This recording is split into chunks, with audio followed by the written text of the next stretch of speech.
Desde impactantes batallas de la Guerra Mundial a una que preparó el escenario para el mundo venidero. Las 10 batallas más importantes de la historia.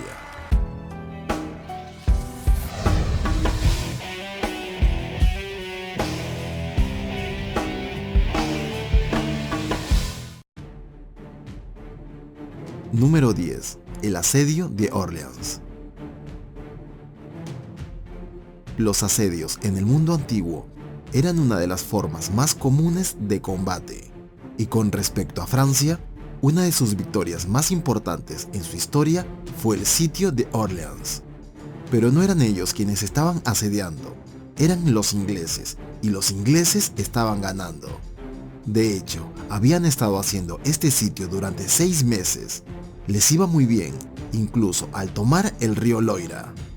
Los franceses estaban perdiendo la esperanza, y fue en ese momento cuando llegó Juana de Arco. Pues sí, esa Juana de Arco, el guerrero legendario que escuchó la voz de Dios y reunió a los franceses en innumerables victorias. Pero fue aquí, en esta batalla, donde realmente se forjó su leyenda. Entró en la ciudad y reunió a la gente a su causa. Sin embargo, no solo eso, utilizó su brillantemente táctica con gran eficacia, e incluso luchó en la batalla para recuperar las orillas del río Loira. Y gracias a su liderazgo, los franceses pudieron vencer a Inglaterra de manera bastante decisiva. Esto no solo ayudó a establecer a Juana de Arco como una figura legendaria de la historia. Muchos están de acuerdo que sin esta victoria Francia habría estado bajo el dominio inglés durante algún tiempo. Lo que sucedió con Juana de Arco tiempo después es otra historia. Número 9. Stalingrado. Al comienzo de la Segunda Guerra Mundial, dos de los hombres más poderosos de la historia fueron Adolf Hitler y Joseph Stalin.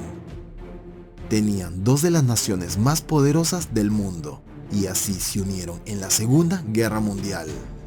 Stalin accedió a no hacer nada para detener los avances de Hitler en toda Europa, siempre y cuando no entrara en territorio ruso.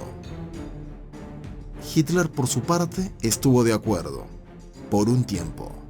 Pero entonces, el 22 de junio de 1941, paranoico por miedo a que Stalin lo traicionase y atacase primero, decidió atacar Rusia.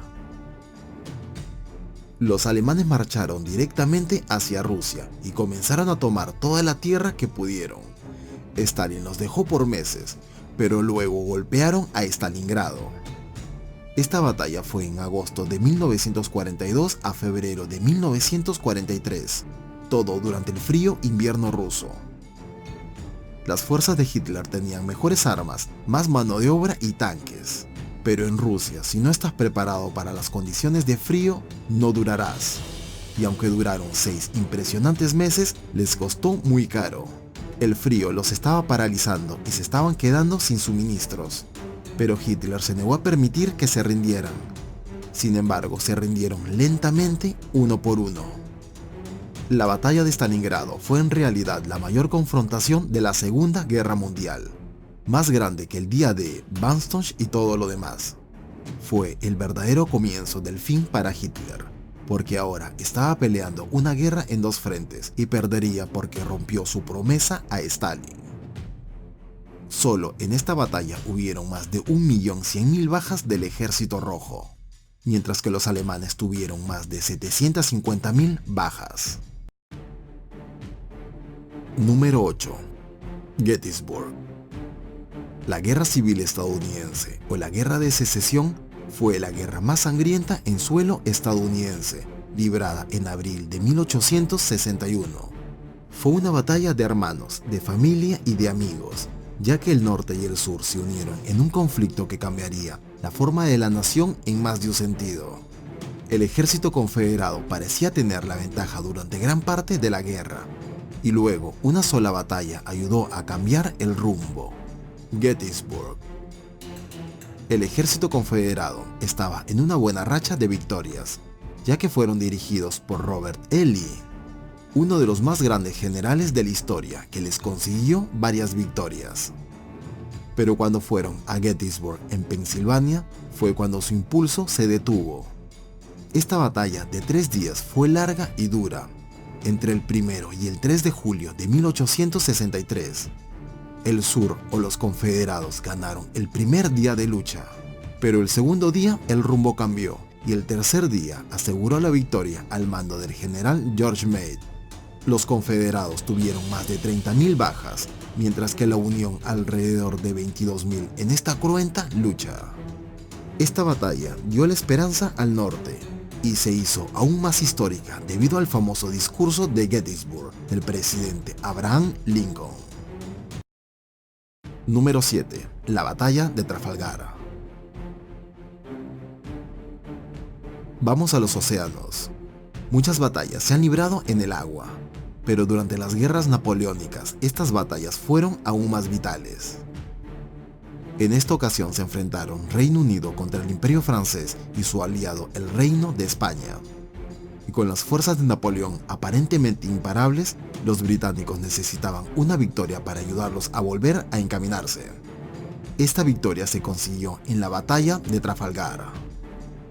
Lo irónico aquí es que las fuerzas francesas y españolas en realidad superaban a los británicos en números.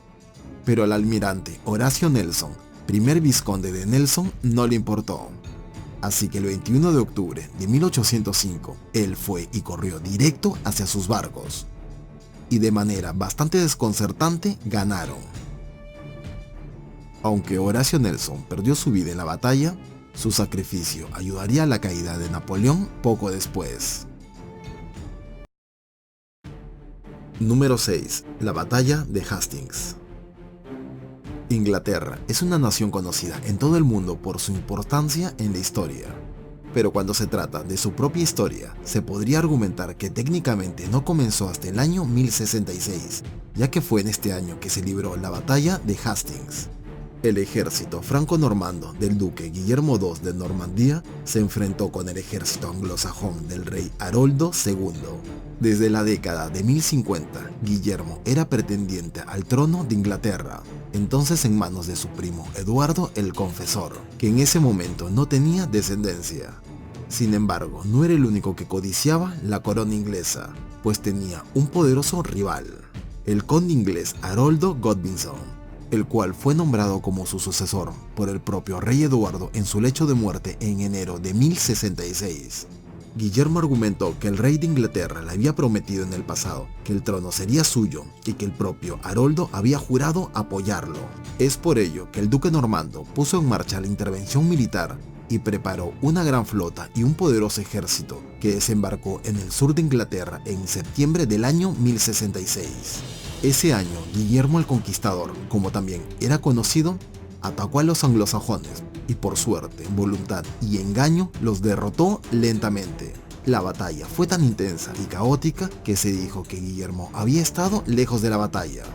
Pero luego, él mismo fue al campo de batalla, reunió a sus tropas y las lanzó a la fase final de la batalla, que condujo a su victoria y su unción como rey Guillermo I de Inglaterra, o también conocido como William I de Inglaterra. El primero que a través de su gobierno, Inglaterra se convirtió en una nación independiente y establecida, a pesar de que hubieron problemas y rebeliones, una que permanecen hasta el día de hoy, y todo comenzó verdaderamente con la batalla de Hastings. Número 5. El día D. La Segunda Guerra Mundial fue la secuela que nadie quería, pero sin embargo sucedió, y fue una guerra que nadie olvidará por muchas razones. No menos importante fue que los poderes del eje de Alemania, Italia, Japón y Rusia tenían un fuerte control sobre gran parte del mundo. Los aliados se habían ido, salvo el Reino Unido, y estaban en la mira de los poderes del eje, ya que era solo cuestión de tiempo antes de que Inglaterra cayera. Pero en el año 1941, Estados Unidos entró en la refriega. Pues ahora, esto no cambió mucho la situación como tanto la historia te hará creer. Porque aunque Estados Unidos entró en África y salió victorioso, entrar en Europa fue mucho más difícil de lo que creían. Pero el 6 de junio de 1944 ocurrió el día D. Una coalición de soldados aliados de Estados Unidos, Reino Unido, Canadá y otros países asaltaron las playas de Normandía en Francia, que por ese entonces estaba en dominio alemán. 5 playas en total. Lucharon con uñas y dientes para asegurar las playas para establecerse en Francia. Detrás de la escena, los aliados trabajaron duro para desviar los poderes del eje de Normandía para que las fuerzas enemigas mínimas estuvieran allí. Y aunque tuvieron éxito, la resistencia enemiga seguía siendo grande. Sin embargo, no fue suficiente para detener a los aliados. Se abrieron paso y se establecieron en Europa. En menos de un año, los alemanes e italianos se rindieron. Rusia se unió a los aliados y Japón fue derribado meses después de la rendición alemana. La Segunda Guerra Mundial había terminado, pero nada de esto habría sucedido sin que el día D hubiese pasado. Número 4. Batalla de Quang. El Imperio Mongol fue uno de los mayores imperios de todos los tiempos y habían conquistado casi todo lo que sentían que podían, ya sea bajo el legendario Gengis Khan o su nieto Kublai Khan. Su reinado fue genial, pero ellos tenían una kriptonita, por decirlo así, y se llamaba Japón. Pero para ser más exactos, era el clima de Japón. Veamos, para llegar a Japón tenían que navegar, y Kublai Khan quería esa victoria. Entonces envió una flota para invadir Japón, que fueron repelidos por los samuráis que vivían allí. Pero luego, cuando intentaron retirarse, un tifón, también conocido como viento divino, hundió la mayoría de los barcos, costando mucho al Imperio Mongol. Pero Kublai Khan no se rindió, por lo que hizo otra flota y otro ejército, y 7 años después, con 1500 barcos y 150.000 hombres entre chinos, coreanos y mongoles, intentaron invadir Japón nuevamente. Los japoneses predijeron este ataque y se aseguraron de que los barcos no pudieran atracar en las playas.